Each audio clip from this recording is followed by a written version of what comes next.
maintenant cette compétition est derrière nous, puisque aussi belle a été l'aventure. On sait que c'est éphémère et qu'il faut rapidement se tourner vers l'avenir.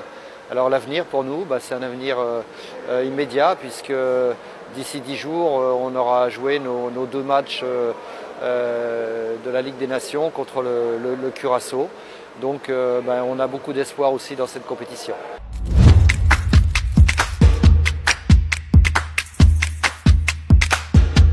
Le premier objectif, c'est d'être devant cette équipe de Curaçao sur les 2 matchs.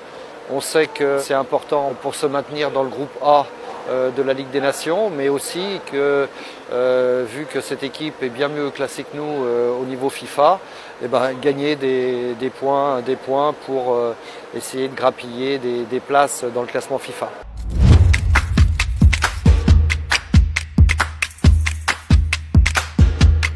Alors oui, ça c'est un objectif, mais je dirais que les matchs contre le Curaçao ne suffiront pas pour être dans les 6 premiers. C'est un objectif, je dirais, réalisable, mais il faudrait faire un parcours pratiquement parfait d'ici le mois de juin 2020 pour être dans les 6. Mais si jamais on n'est pas dans les 6, on sait que la compétition continuera.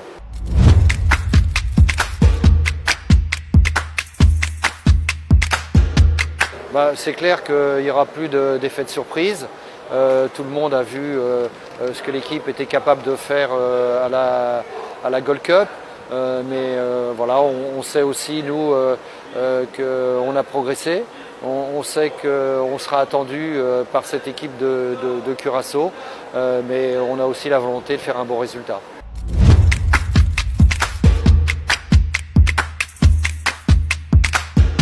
Non, c'est pas ça. Simplement à la Gold Cup, on avait un effectif de 23 joueurs.